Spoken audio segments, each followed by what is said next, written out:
செம்ம மொக்க match, time waste. மதுரிலேருந்து வந்திருக்கோம். டோனியை பார்க்கலான்னு வந்து அவரும் ஒன்றும் பெருசாக செய்யலை. இன்னும் சொல்கிறதுக்கு இல்லை, நாட் குட். பேசி கற்றுக்கிட்டு வந்து விளையாட சொல்லுங்க. பார்க்கறதுக்கே எங்களுக்கு பிடிக்கவே இல்லை.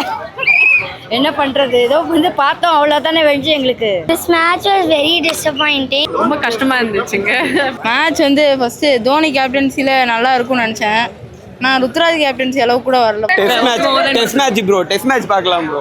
வெள்ளை சட்டை, இந்த சட்டையெல்லாம் கழட்டி வச்சுட்டு வெள்ளை சட்டை போட்டு டெஸ்ட் மேட்ச் பார்க்கலாம் ப்ரோ. ஆப்வியஸாக ஸ்ட்ராட்டஜி அண்ட் பிளேயர் ரிட்டென்ஷன் தான் ப்ரோ. எவ்வளோ கேவலமான ஒரு பிளேயர் ரிட்டென்ஷன். இதை வச்சு என்ன பண்ணுறது, ஒன்றும் பண்ண முடியாது. அஸ்வினுக்குலாம் எதுக்கு ப்ரோ 8.5 crores? என்ன எதுக்கு? Rachin can play 2 overs. Rachin can play 2 overs that Ashwin bowls. எதுக்கு தேவையில்லாமல் 9 crores அஸ்வினுக்குலாம்? சும்மா தான் bro. They go behind players, they don't go behind the batch and the crust of the club. இதெல்லாம் வயசான டீமுங்க. இது எல்லாம் இன்டர்நேஷ்னல் பிளேயரே யாருமே இல்லை, 2 பேர் தானே இருக்காங்க. சிஎஸ்கே ரொம்ப மட்டமாக விளையாடுது. எந்த ஒருத்தனுக்கும் பவுலிங்கும் விளையாட தெரியல, பேட்டிங்கும் விளையாட தெரியல. மேட்ச் ரொம்பலாம் எக்ஸ்பெக்டேஷன் பண்ணி அந்த 200 அடிப்பாங்கன்னு, ஆனால் கடைசியில் ஒன்றுமே அடிக்கல, 100 தான் அடித்தாங்க. அதனால் பாதிலே வந்துட்டோம். மகாமட்டம் பார்க்க முடியல. இந்த சீசனில் இது கொஞ்சம் ரொம்ப லோ இதுதான். But for Dhoni I keep that's it. அவனுங்க கேகேஆர் மேட்ச் டீம்லாம் அடிக்கணும்னு விளாட்றானுங்க. இவனுங்க அந்த பால் ரிவர்ஸ் ப்ளே பண்ணும்போது கூட டொக்கு தான் வைக்கிறானுங்க, பேட்டை வாங்கவே இல்லை. இப்போ மேட்ச் முடிஞ்சோன்னே விக்கெட்ஸை ப்ளேம் பண்ணுவாங்க. விக்கெட்ஸை பற்றியே இல்லை. கேகேஆர் வந்து நல்லா அடிச்சிட்டு இருக்கானுங்க.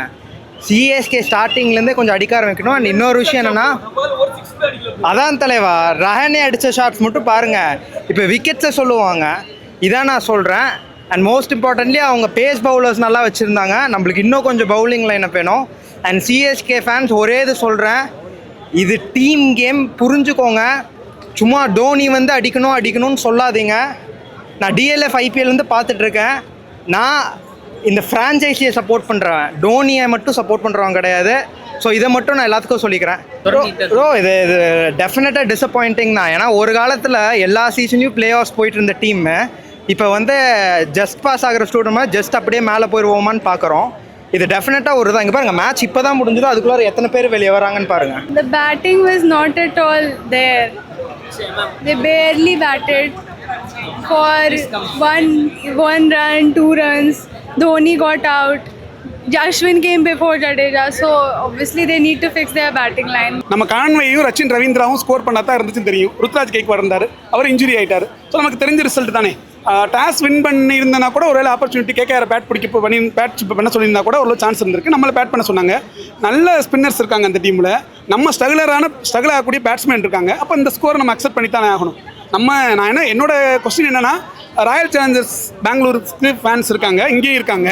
17 வருஷமாக வந்து கப் வின் பண்ணலை. இந்த டைம் கப் ஜெயிக்கும்னு எப்போது மாதிரி நம்பிக்கையாக இருக்காங்க. நம்ம நிறையா வச்சுருக்கோம். இந்த டைம் கிடைக்காதுங்கிறத நம்ம அக்செப்ட் பண்ணிக்கலாமே. எதுக்கு நம்ம திரும்ப ட்ரோல் பண்ணி நம்ம வந்து டிக்கெட் கொடுத்து பார்க்க வந்துட்டோம்ல. ஸோ ஒரு படம் பார்க்க போனோம்னா அந்த படத்தை நம்ம அக்செப்ட் பண்ணிக்கிறோம்ல. நம்மளாம் கிரிக்கெட் விளையாட தெரியாதவங்களாம் தான் பிரச்சனை இல்லை. கிரிக்கெட் விளையாட தெரியாத தற்கூரிய வேணால் மேட்சை பார்க்கங்கிற வந்து பேரில் டிக்கெட் கிடைக்காம வெறும் டிஷர்ட்டை வாங்கி போட்டுக்கிட்டு சிஎஸ்கேயும் தோனியையும் வந்து எதாவது ட்ரோல் பண்ணிட்டு போகலாம். நம்ம கிரிக்கெட் விளையாட தெரிஞ்சவங்களுக்கு ஒரு புல் டாஸ் பால் அவுட் ஆக மாட்டோமா? ஒரு யார்கர் பால் 6 அடிக்கிற சான்ஸ் வரும்ல. ஒரு நல்ல பவுலர்னு ஒரு பர்மனெண்டாக பவுலர் சொல்ல முடியுமா? நல்ல பேட்ஸ்மேன் ஃபார்ம் அவுட் ஆகாத பேட்ஸ்மேன் சொல்ல முடியுமா?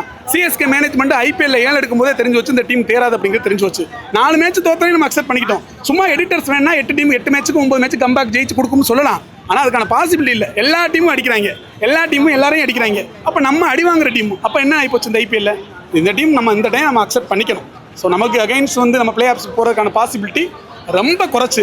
பிளேயர்ஸை புதுசாக மறுபடியும் 15 பேர் எடுக்க முடியுமா? 11 11 மாற்ற முடியுமா? அன்கேப்டு பிளேயர் டீமில் விளையாடுறோம்னு நீங்கள் கொஸ்டின் மார்க் கேட்டீங்க. கேப்டனுக்கு இன்ஜுரி ருத்ராஜ் கேக்வாடுக்கு. ஸோ அன்கேப்டு பிளேயரை கேப்டன் ஆக்கிட்டாங்க. ஸோ அவரோட கேப்டனில் நம்ம நிறையா பார்த்துட்டோம். தோனி வந்து 9வது விக்கெட்டுக்கு வர்றாருன்னு தெரிஞ்சு தான் நம்ம மேட்ச் பார்க்க வர்றதுக்கான சுச்சுவேஷனில் இருக்கும். அவர் கேப்டன் ஆகிட்டா டாஸ் போடுறதுக்கு இன்னும் கூடுதலாக ஒரு 10 நிமிஷம் உள்ள வந்து நிற்பாருங்கிறது நமக்கு தெரியும். அந்த ஒரு வைப்பை ஃபீல் பண்ணுறதுக்கான அந்த கூட்டம் தான் இது. நெக்ஸ்ட் சீசனில் தோனி விளையாடல அப்படின்னா ஐபிஎல் டிக்கெட் எவ்வளோ கிடைக்குன்னு நினைக்கிறீங்க ப்ரோ? ஒரு 1000 கிடைக்கலாம். நிறையா கடையை மூடிடுவாங்க ப்ரோ. தோனி ஸ்போர்ட்ஸ் கிளப்பு இந்த தோனி டிஷர்ட் இல்லாமல் வியாபாரம்லாம் போயிடும். அந்த ஒரு அரசியலோட விளைவு தான் இந்த தோனி இப்போவும் விளையாடுறது. அவருக்கு தெரியும் அவர் விளையாட மாட்டேங்கிறது தான் அவருடைய டிசிஷன் நடந்துச்சு. இருந்தாலும் வருமானம் கிடைக்கணும் அப்படிங்கிறதுக்காக ஒரு இந்தியன் கிரிக்கெட் அரசியல் இது ஒரு தெளிவான அரசியல். பட் நம்ம ஃபேன்ஸ் அதை அக்செப்ட் பண்ணிக்கிட்டோம். நம்ம காசு எவ்வளோ கொடுத்தாலும் பரவாயில்ல, நமக்கு பிடிச்ச ஒரு பிளேயர்ஸ் வந்து விளையாடுறத பார்க்கணும். அவர் இனிமேல் வந்து ரிட்டையர் ஆகிட்டு அடுத்த வருஷம் வந்து பெஞ்சில் உட்காந்துருக்கிறத வந்து பார்க்குறதுக்கு கூட்டம் வருமா? வராது. அவர் விக்கெட் கீப்பிங் பண்ணுறதை பார்க்குறக்கா வந்த கூட்டம் தான். அதனால் வந்து தோனியோட கேப்டன்ஷிப்பையும் டீமையும் ட்ரோல் நம்ம வந்தோம். மேட்ச் தோத்துருச்சு. ஒரு படம் பார்க்க போகிறோம், அந்த படம் ஃப்ளாப் ஆயிடுச்சு, அக்செப்ட் பண்ணிக்கிறோம். இத்தனை வருஷம் இத்தனை ஹிட் கொடுத்த தோனி, இத்தனை கப்பு ஜெயிச்சு கொடுத்த தோனி இப்போ ஸ்ட்ரகிள் ஆகும்போது நம்ம அக்செப்ட் பண்ணிக்கிறோம்ல. அவர் இன்ஜூர்டு ஏன் விளையாடணுங்கிற ஒரு கொஸ்டின் மார்க் கேட்குறாங்க. அதுதான் தெளிவாக சொல்கிறேனே, அது ஒரு அரசியல். அந்த அரசியல் நம்ம அக்செப்ட் பண்ணிக்கிறோம். நமக்கு பிடிச்ச பிளேயர்ஸை பார்க்கறதுக்கான சான்ஸ் இருக்குது, அதனால தான் நம்ம டிக்கெட் கொடுத்து வரோம். இந்த மேட்ச் ஜெயிக்கும் நான் எதிர்பார்க்கவே இல்லை. ஏன்னா கேகேஆர் ரொம்ப ஸ்ட்ராங்காக இருப்பாங்க, நமக்கு தெரியும். பிராவோவும் ரஹானேயும் வந்து நம்மளோட ஸ்டேட் எல்லாமே தெரியும். ஸ்டாட்டிக்ஸ் அடுத்த வாட்டினா அடுத்த சீசனா அடுத்த சீசனா யங்ஸ்டர்ஸ்க்கு நிறைய எடுக்கணும். இந்த சில பிளேயர்ஸை வந்து இவ்வளவு நம்பிக்கை வச்சு தீபக் கூடா மாதிரியான பிளேயர்ஸ், இன்னும் சொல்லப்போனால் ரவிச்சந்திரன், அஸ்வின் மாதிரியான பிளேயர்ஸுக்கு இவ்வளவு வந்து போகணும் அப்படிங்கிறத அன்னெசரி. ஒருவேளை இந்த சீசன் வந்து ஃபெயிலியர் ஆகுன்னு நினச்சி போனாங்களா அப்படிங்கிறது எனக்கு தெரியல. ஸோ அடுத்து யங்ஸ்டர்ஸுக்கு சான்ஸ் கொடுக்கணும். நான் இன்னொரு ட்ரோல் பண்ணணும், ஒரு விஷயத்தை சொல்கிறாங்க, தமிழ் பிளேயர்ஸ் ஏன் விளையாட வைக்கல, தமிழ் பிளேயர்ஸ் ஏன் விளையாட வைக்கல. அதுக்கு ரஞ்சி டிராஃபி இருக்குது, ஸ்டேட் கிரிக்கெட் இருக்குது, அதெல்லாம் இருக்குது. ஐபிஎல் அப்படிங்கிறது நம்ம ஸ்டேட் பிளேயர் விளையாடுங்கிறதுல ஒரு டேலண்ட் உள்ள பிளேயர் எந்த டீமில் வேணாலும் போய் பெர்ஃபார்ம் பண்ணிக்கட்டும்.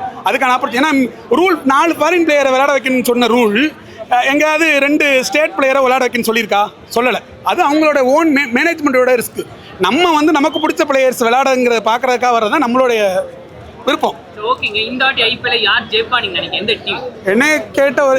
என்னை பொறுத்த வரைக்கும் டெல்லி கேபிட்டல்ஸ் நல்லா இருக்காங்க. அவங்களோட பவுலிங் சரி, பேட்டிங் சரி நல்லா இருக்காங்க.